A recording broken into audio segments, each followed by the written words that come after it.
पाठ 10 स्वतंत्रता के बाद एक नया और खंडित राष्ट्र। अगस्त 1947 में जब भारत आज़ाद हुआ तो उसके सामने कई बड़ी चुनौतियां थीं। बंटवारे की वजह से 80 लाख शरणार्थी पाकिस्तान से भारत आ गए थे। इन लोगों के लिए रहने का इंतज़ाम करना और उन्हें रोज़गार देना ज़रूरी था। इसके बाद रियासतों की समस्या थी। तकरीबन 500 रियासतें राजाओं या नवाबों के शासन में चल रही थी। इन सभी को नए राष्ट्र में शामिल होने के लिए तैयार करना एक टेढ़ा काम था। शरणार्थियों और रियासतों की समस्या पर फौरन ध्यान देना लाजमी था। लंबे दौर में इस नवजात राष्ट्र को एक ऐसी राजनीतिक व्यवस्था विकसित करनी थी जो यहाँ के लोगों की आशाओं और आकांक्षाओं को सबसे अच्छी तरह से व्यक्त कर सके। चित्र 1, इलाहाबाद में महात्मा गांधी की आस्था का विसर्जन। फरवरी 1948। अभी स्वतंत्रता को 6 महीने भी नहीं हुए थे कि सारा राष्ट्र गहरे शोक में पड़ गया था। 30 जनवरी 1948 को कट्टर विचारों वाले नाथूराम गोडसे ने महात्मा गांधी की हत्या कर दी थी। वे गांधी जी के इस दृढ़ विश्वास से मतभेद रखता था कि हिंदुओं और मुसलमानों को सद्भावना बनाते हुए इकट्ठा रहना चाहिए।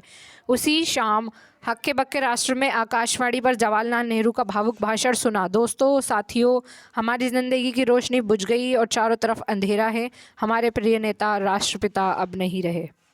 1947 में भारत की आबादी काफ़ी बड़ी थी, तकरीबन 34.5 करोड़। ये आबादी भी आपस में बटी हुई थी। इसमें ऊंची जाति और नीची जाति, बहुल हिंदू समुदाय और अन्य धर्मों को मानने वाले भारतीय थे। इस विशाल देश के लोग तरह तरह की भाषाएं बोलते थे। उनके पहनावों में भारी फ़र्क था। उनके खान पान और काम धंधों में भी भारी विविधता थी। इतनी विविधता वाले लोगों को एक राज्य के रूप में कैसे संगठित किया जा सकता था? एकता की समस्या के साथ ही विकास भी एक बड़ी समस्या थी। स्वतंत्रता के समय भारत की एक विशाल संख्या गांवों में रहती थी। आजीविका के लिए किसान और काश्तकार बारिश पर निर्भर रहते थे। यही स्थिति अर्थव्यवस्था के गैर कृषि क्षेत्रों की थी। अगर फसल चौपट हो जाती तो नाई, बढ़ई, बुनकर और अन्य कारीगर की आमदनी पर भी संकट पैदा हो जाता था। शहरों में फैक्ट्री मजदूर भीड़ भरी झुग्गी बस्तियों में रहते थे। यहाँ शिक्षा का, स्वास्थ्य सुविधाओं की खास व्यवस्था नहीं थी। इस विशाल आबादी को गरीबी के चंगुल से निकालने के लिए न केवल खेती की उपज बढ़ाना ज़रूरी था, बल्कि नए उद्योगों का निर्माण करना भी था, जहाँ लोगों को रोज़गार मिल सके। एकता और विकास की प्रक्रिया को साथ साथ चलना था। अगर भारत के विभिन्न तबकों के बीच मौजूद मतभेदों को दूर न किया जाता तो वे हिंसक और बहुत ख़तरनाक टकरावों का रूप ले सकते थे। लिहाजा ऐसे टकराव देश के लिए महंगे भी पड़ते थे। कहीं ऊंची जाति और नीची जाति के बीच, कहीं हिंदुओं और मुसलमानों के बीच, तो कहीं किसी और वजह से तनाव की आशंका बनी हुई थी। दूसरी तरफ अगर आर्थिक विकास के लाभ आबादी के बड़े हिस्से को नहीं मिलते तो और ज़्यादा भेदभाव पैदा हो सकता था। ऐसे ही स्थिति में अमीर और गरीब, शहर और देहात, संपन्न और पिछड़े इलाकों का फ़र्क पैदा हो सकता था। नए संविधान की रचना। दिसंबर 1946 से नवंबर 1949 के बीच तकरीबन 300 भारतीयों ने देश के राजनीतिक भविष्य के बारे में लंबा विचार विमर्श किया। यद्यपि इस संविधान सभा की बैठकें नई दिल्ली में आयोजित की गई थी, परंतु इसके सदस्य पूरे देश में फैले हुए थे और वे बहुत सारी राजनीतिक पार्टियों के प्रतिनिधि थे। इन्हीं चर्चाओं के फलस्वरूप भारत का संविधान लिखा गया, जिसे 26 जनवरी 1950 को लागू किया गया। हमारे संविधान की एक खासियत ये थी कि उसमें सार्वभौमिक वयस्क मताधिकार का प्रावधान किया गया था। सार्वभौमिक वयस्क मतलब सभी वयस्क नागरिकों को मत देने का अधिकार। इसका मतलब ये था कि 21 साल से ज़्यादा उम्र के सभी भारतीयों को प्रांतीय और राष्ट्रीय चुनाव में वोट देने का अधिकार था। ये क्रांतिकारी कदम था। इससे पहले कभी भी भारतीयों को खुद अपने नेता चुनने का अधिकार नहीं मिला था। ब्रिटेन और अमेरिका जैसे अन्य देशों की जनता को यह अधिकार टुकड़ों टुकड़ों में ही दिया गया था। वहाँ सबसे पहले संपन्न पुरुषों को वोट देने का अधिकार मिला। इसके बाद शिक्षित पुरुषों को भी मताधिकार दिया गया। मजदूर पुरुषों को काफ़ी लंबे संघर्ष के बाद यह अधिकार मिला। महिलाओं को सबसे अंत में मताधिकार दिया गया, वे भी लंबे जुझारू संघर्ष के बाद। इसके विपरीत भारत में आज़ादी के कुछ ही समय बाद ये फैसला ले लिया गया था कि देश के सभी स्त्री पुरुषों को यह अधिकार दिया जाएगा, भले ही वे अमीर हों या गरीब, पढ़े लिखे हों या अनपढ़ हों। संविधान की दूसरी विशेषता ये थी कि उसमें तमाम जातियों, धर्मों या किसी भी तरह की पृष्ठभूमि से संबंध रखने वाले सभी नागरिकों को कानून की नज़र में समान माना गया। भारत के कुछ लोग चाहते थे कि भारत की राजनीतिक व्यवस्था हिंदू आदर्शों पर आधारित हो और भारत को एक हिंदू देश घोषित किया जाए। अपनी बात के समर्थन में उन्होंने पाकिस्तान का उदाहरण दिया, जिसका गठन ही एक ख़ास समुदाय मुसलमानों के हितों की रक्षा के लिए किया गया था। परंतु भारतीय प्रधानमंत्री जवाहरलाल नेहरू का स्पष्ट मत था कि भारत हिंदू पाकिस्तान नहीं बन सकता और ना ही बनना चाहिए। मुसलमानों के अलावा भारत में सिख और ईसाइयों की भी बड़ी संख्या थी। इसके अलावा पारसी, जैन तथा अन्य धर्मों के लोग भी थे। नए संविधान में इन सभी समुदायों के लोगों को भी वही अधिकार दिए गए जो अधिकार हिंदुओं को दिए गए थे, चाहे सरकारी या निजी क्षेत्र की नौकरियों का सवाल हो या कानून से संबंधित कोई मामला हो। इन सभी समुदायों के लोगों को भी वैसे ही अवसर देने का प्रावधान किया गया जैसे हिंदुओं को दिए जा रहे थे। चित्र 2, संविधान के उद्देश्यों पर रोशनी।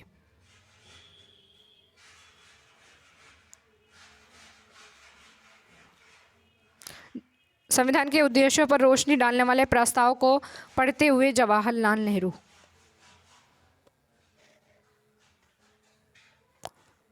संविधान की तीसरी विशेषता ये थी कि इसमें समाज के निर्धन और सबसे वंचित तबकों के लिए विशेष सुविधाओं की विशेषता की गई थी।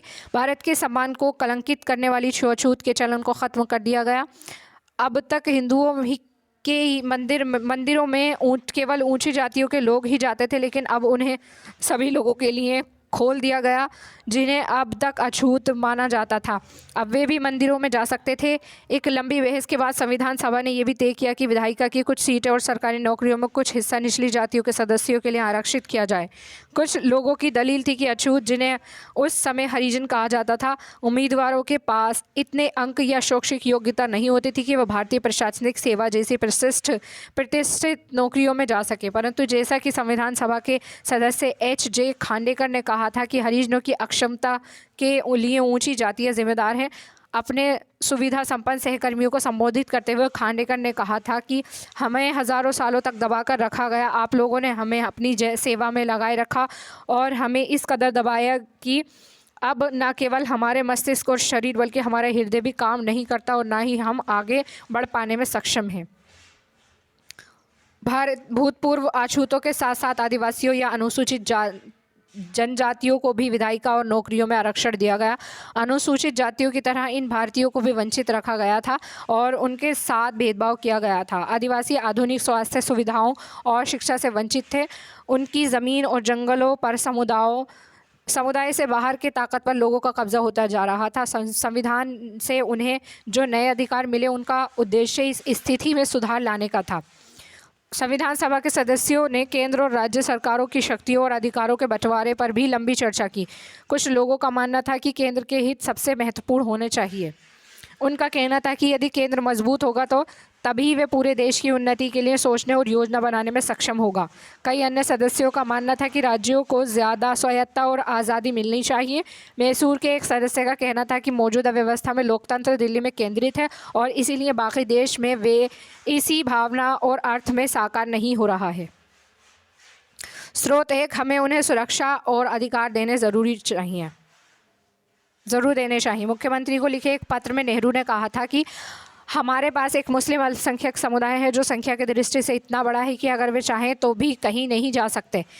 ये एक बुनियादी तथ्य है कि जिसके बारे में बहस की कोई गुंजाइश नहीं है। पाकिस्तान की तरफ से चाहे जितना उकसावा हो और वहाँ के गैर मुसलमानों पर चाहे जो भी अत्याचार हो रहे हों, हमें इस अल्पसंख्यक समुदाय के साथ सभ्य ढंग से व्यवहार करना है। हमें इस समुदाय को भी वही सुरक्षा और अधिकार देने होंगे जो किसी लोकतांत्रिक राज्य के नागरिकों को मिलते हैं। मद्रास के इस सदस्य का आग्रह था कि राज्य स्तर पर लोगों की कुशलक्षेम का प्रारंभिक भार प्रांतीय सरकारों के ऊपर ही होना चाहिए। इन मतभेदों को दूर करने के लिए संविधान के विभिन्न विषयों को 3 सूचियों में बांट दिया गया: केंद्रीय सूची, राज्य सूची और संवर्ती सूची। केंद्रीय सूची में कराधान, रक्षा और विदेशी मामले आदि को रखा गया। ये ऐसे विषय थे जो केवल केंद्र सरकार के अधीन थे। राज्य सूची में शिक्षा और स्वास्थ्य जैसे विषय लिए गए जिनकी जिम्मेदारी मुख्य रूप से राज्य सरकारों के ऊपर थी। संवर्ती सूची में वन एवं कृषि आदि जैसे विषयों को रखा गया जिनके बारे में केंद्र और राज्य सरकारें दोनों संयुक्त रूप से फैसला ले सकते थे। चित्र 3, doctor B R Ambedkar. Doctor B R Ambedkar 1891 से 1956 को प्यार से लोग बाबा साहेब के नाम से पुकारते थे। वे एक मराठी भाषी दलित परिवार से थे। डॉक्टर अंबेडकर एक जाने माने वकील और अर्थशास्त्री थे। उन्हें दलितों का एक महान नेता और भारतीय संविधान का जनक माना जाता है। संविधान सभा में भाषा के सवाल पर बड़ी तीखी बहस हुई। बहुत सारे लोगों का मानना था कि अंग्रेज़ों के साथ अंग्रेज़ी भाषा को भी विदा कर दिया जाना चाहिए। उनका कहना था कि अंग्रेज़ी की जगह हिंदी को अपनाया जाना चाहिए, परंतु जो लोग हिंदी नहीं बोलते थे उनकी राय अलग थी। संविधान सभा में बोलते हुए टी.टी. कृष्णमाचारी ने दक्षिण के लोगों की ओर से चेतावनी देते हुए कहा कि अगर उन पर हिंदी थोपी गई तो वहाँ के बहुत सारे लोग भारत से अलग हो जाएंगे। इस विवाद से बचने के लिए आखिरकार बीच का रास्ता निकाला गया। संविधान निर्माताओं ने हिंदी को भारत की राजभाषा का दर्जा दिया, जबकि अदालतों, सेवाओं, विभिन्न राज्यों के बीच संचार आदि के लिए अंग्रेज़ी के इस्तेमाल का फैसला लिया गया। संविधान की रचना में बहुत सारे भारतीयों ने योगदान दिया। इसमें से सबसे महत्वपूर्ण योगदान संभवतः डॉक्टर B.R. अम्बेडकर का था, जो संविधान सभा के प्रारूप समिति के अध्यक्ष थे और जिनके नेतृत्व में दस्तावेज को अंतिम रूप दिया गया था। संविधान सभा के सामने अपने आखिरी भाषण में डॉक्टर अम्बेडकर ने कहा कि राजनीतिक लोकतंत्र के साथ साथ आर्थिक और सामाजिक लोकतंत्र की भी ज़रूरी है। यदि लोगों को वोट डालने का अधिकार दे दिया जाता है तो इससे अमीर, गरीब या ऊंची और नीची जातियों का फासला अपने आप ख़त्म नहीं हो जाएगा। उन्होंने कहा कि नए संविधान के साथ भारत अंतर्विरोधी के एक नए युग में प्रवेश करने जा रहा है। राजनीति में हमारे पास समानता होगी और सामाजिक व आर्थिक जीवन में हम असमानता की राह पर चलेंगे। राजनीति में हम एक व्यक्ति, एक वोट और एक मूल्य के सिद्धांत का पालन करेंगे। इसके विपरीत अपनी सामाजिक एवं आर्थिक संरचना के फलस्वरूप हम सामाजिक और आर्थिक जीवन में एक व्यक्ति, एक मूल्य के सिद्धांत का निषेध करते रहेंगे। राज्यों का गठन कैसे किया जाए? 1920 के दशक में स्वतंत्रता संघर्ष के मुख्य पार्टी भारतीय राष्ट्रीय कांग्रेस ने आश्वासन दिया था कि जैसे ही देश आज़ाद हो जाएगा, प्रत्येक बड़े भाषाई का समूह अपना अलग प्रांत होगा। भाषाई मतलब भाषा से संबंधित।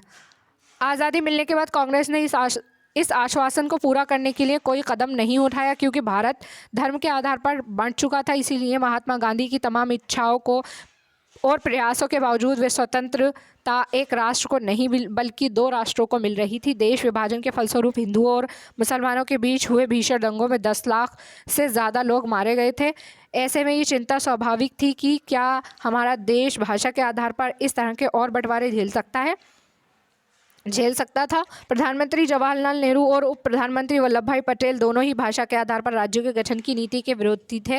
विभाजन के बाद नेहरू ने कहा कि उपद्रवकारी प्रवृत्तियां सिर उठा रही हैं, जिन पर अंकुश लगाने के लिए राष्ट्र को शक्तिशाली और एकजुट होना चाहिए, वरना जैसा कि पटेल ने कहा, इस समय भारत की पहली और आखिरी ज़रूरत यह है कि उसे एक राष्ट्र बनाया जाए। राष्ट्रवाद को बढ़ावा देने वाली हर चीज़ आगे बढ़नी चाहिए और उसके रास्ते में रुकावट डालने वाले हर चीज़ को खारिज कर दिया जाना चाहिए। हमने यही कसौटी भाषाई प्रांतों के सवाल पर भी अपनाई है और इस कसौटी के हिसाब से हमारी राय में इस मांग को समर्थन नहीं दिया जा सकता। क्योंकि कांग्रेस के नेता अपने वायदे से पीछे हट रहे थे, इसलिए जगह जगह असंतोष पैदा हुआ। कन्नड़ भाषी, मलयालम भाषी, मराठी भाषी सभी अपने अपने राज्य के इंतज़ार में थे। सबसे गहरा असंतोष मद्रास प्रेसिडेंसी के तेलुगु भाषी ज़िलों में दिखाई दिया। जब 1952 में आम चुनावों में नेहरू वहां चुनाव प्रचार के लिए गए तो लोगों ने उन्हें काले झंडे दिखाए और हमें आंध्र चाहिए के नारे लगाए। इसी साल अक्टूबर में वयोवृद्ध गांधीवादी पोट्टी श्री रामुलु तेलुगु भाषियों के हितों के रक्षा के लिए आंध्र राज्य के गठन की मांग करते हुए भूख हड़ताल पर बैठ गए। जैसे जैसे अनशन आगे बढ़ा, बहुत सारे लोग श्री रामुलु के समर्थन में आगे जाने लगे। जगह जगह लोग हड़ताल करने लगे और जुलूस निकालने लगे। चित्र 4 गांधीवादी नेता पोट्टी श्री रामुलु तेलुगु भाषियों के लिए अलग राज्य की मांग करते हुए अनशन पर ही उनकी मृत्यु हो गई।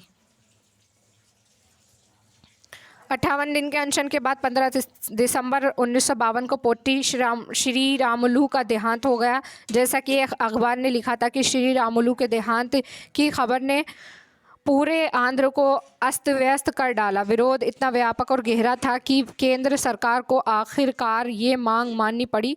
इस तरह 1 अक्टूबर 1953 को आंध्र के रूप में एक नए राज्य का गठन हुआ, जो बाद में आंध्र प्रदेश बना। आंध्र की स्थापना के बाद अन्य भाषाई समुदाय भी अपने अपने अलग राज्यों की मांग करने लगे। फलस्वरूप एक राज्य पुनर्गठन आयोग का गठन किया गया, जिसने 1956 में अपनी रिपोर्ट सरकार को सौंप दी।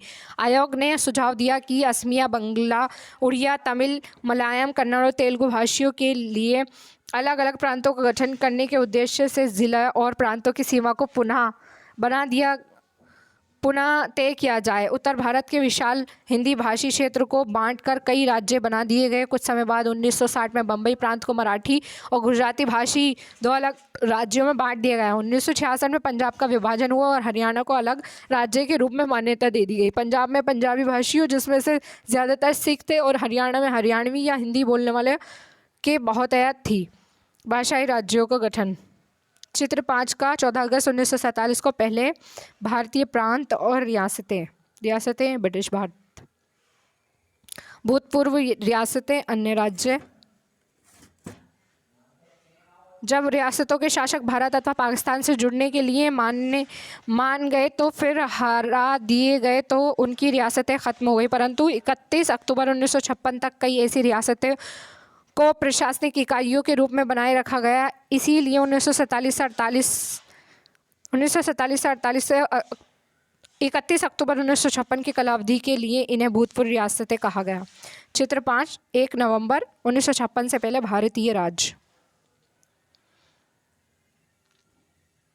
चित्र 5 गा 1975 में भारतीय राज्य।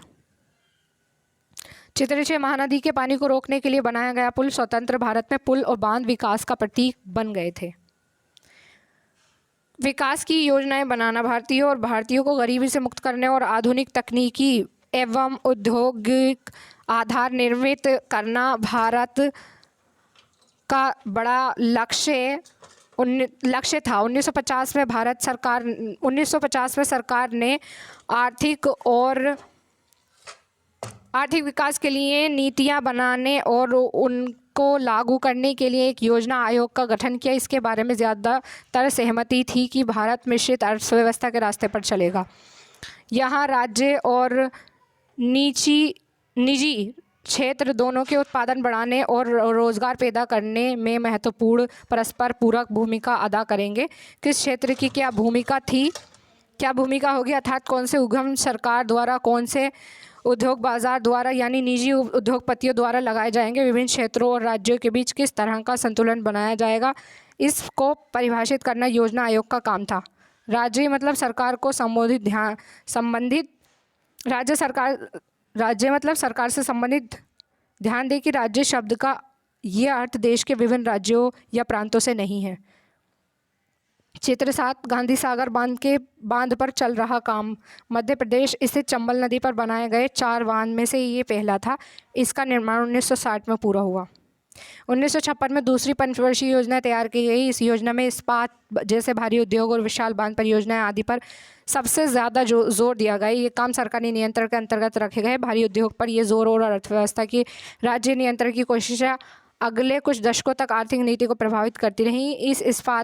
इस पद्धति के बहुत सारे समर्थक थे तो कुछ मुखर विरोधी भी थे। कुछ लोगों को लगता था कि इस प्रणाली में खेती पर पर्याप्त जोर नहीं दिया जा रहा है। स्रोत 2 पंचवर्षीय योजनाओं में नेहरू के विचार पर। प्रधानमंत्री जवाहरलाल नेहरू योजना प्रक्रिया की भारी समर्थक थे।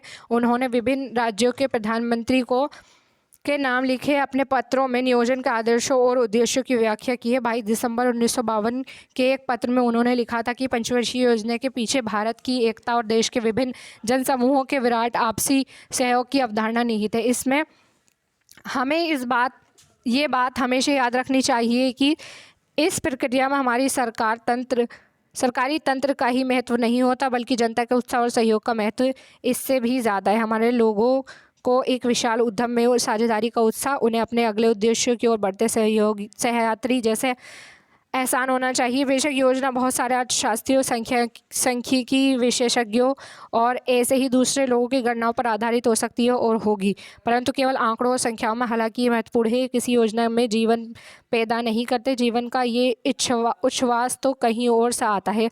अब ये हमारी जिम्मेदारी है कि ठंडे अक्षरों में लिखी योजना को एक ऐसा जीवंत गतिशील उद्यम बना दे कि वे लोगों की कल्पनाओं को साकार कर सके। चित्र 8 भिलाई इस्पात संयंत्र में जवाहरलाल नेहरू। भिलाई इस्पात भिलाई स्थित इस्पात कारखाने की स्थापना 1959 में तत्कालीन सोवियत संघ की स्थापना सहायता से की गई थी। छत्तीसगढ़ के पिछले ग्रामीण इलाके में स्थित ये कारखाना आधुनिक भारत के विकास का एक महत्वपूर्ण प्रतीक बन गया था। कुछ लोगों का कहना था कि प्राथमिक शिक्षा की उपेक्षा हो रही है।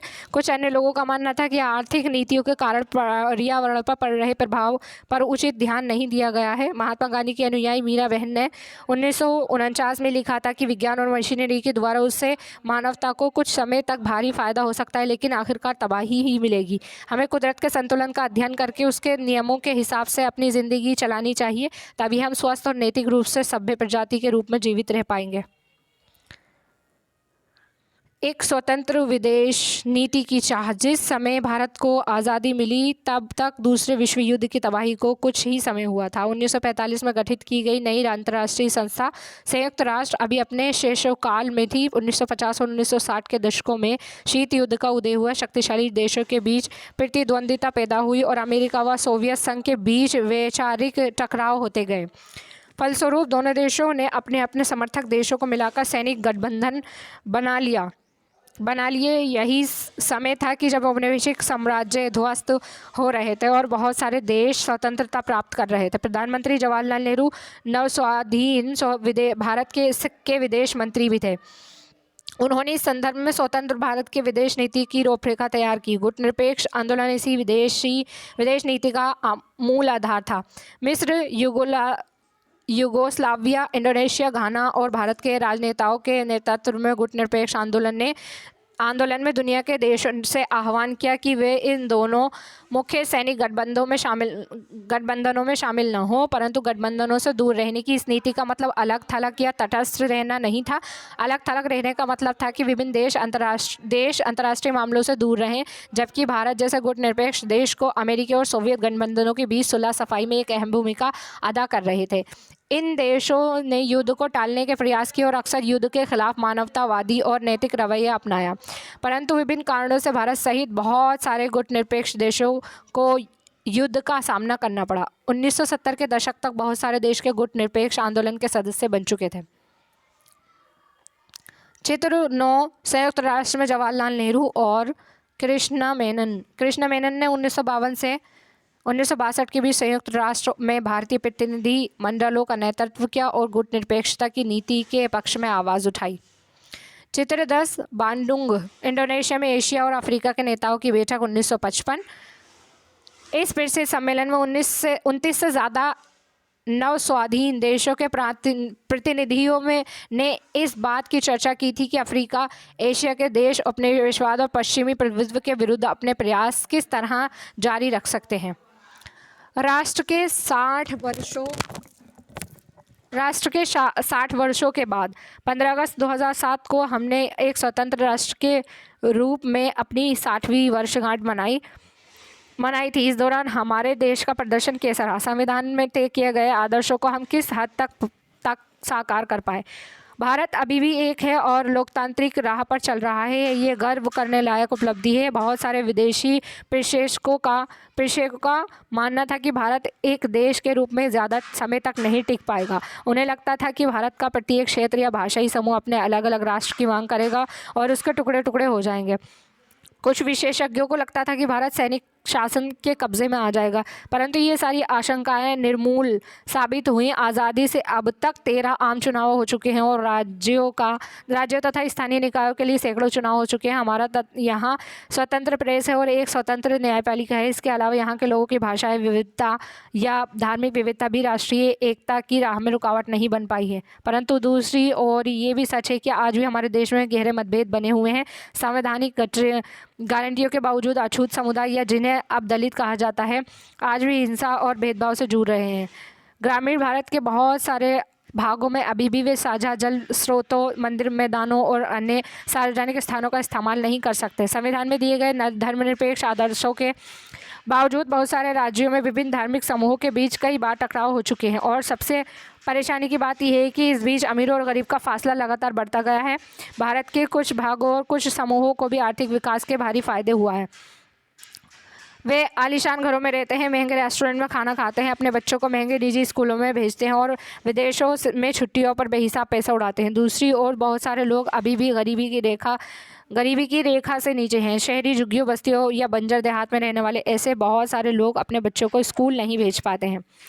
चित्र 11 बम्बई स्थित धारावी दुनिया की सबसे बड़ी झुग्गी बस्तियों में से एक है। इसके दूर वाले सिरे पर आप गगनचुंबी इमारतें देख सकते हैं। हमारा संविधान कानून की नज़र में सबको बराबर मानता है, लेकिन असली ज़िंदगी में कुछ भारतीय औरों के मुकाबले ज़्यादा बराबर हैं। स्वतंत्रता के समय तय की गई कसौटियों के हिसाब से देखें तो भारतीय गणतंत्र बहुत बड़ी सफलता का दावा नहीं कर सकता, लेकिन ये भी सच है कि वे विफल नहीं हुआ है। अन्यत्र श्रीलंका में क्या हुआ? 1956 के जिस समय भारत को भाषा के आधार पर राज्यों का पुनर्गठन किया जा रहा था, उसी समय श्रीलंका तत्कालीन नाम सीलोन की संसद ने एक कानून पारित करके सिंहला भाषा को देश की राजभाषा का दर्जा दे दिया। इस कानून के जरिए सिंहला भाषा को भी सरकारी स्कूल, कॉलेजों, सरकारी परीक्षा और अदालतों की भाषा बना दिया गया। श्रीलंका में उत्तर में रहने वाले तमिल भाषी अल्पसंख्यकों ने इस नए कानून का विरोध किया। एक तमिल सांसद ने कहा कि जब आप मुझसे मेरी भाषा छीन लेते हैं तो आप मेरा सब कुछ छीन लेते हैं। एक और नेता ने चेतावनी दी कि आप सीलोन को बांटना चाहते हैं। निश्चित रहिए, मैं आश्वासन देता हूं कि आपको एक विभाजित सीलोन ही मिलेगा। सिंहला भाषी एक विपक्षी सदस्य ने कहा था कि अगर सरकार अपना रुख नहीं बदलती और इस कानून पर अड़ी रहती है तो इस छोटे से देश में दो टूटे फूटे रक्त रंजित देश ही पैदा हो सकते हैं। पिछले कई दशकों से श्रीलंका में गृह युद्ध चल रहा है, जो इसी कारण पैदा हुआ है कि वहाँ के तमिल भाषी अल्पसंख्यकों पर सिंहला भाषा थोपी जा रही है।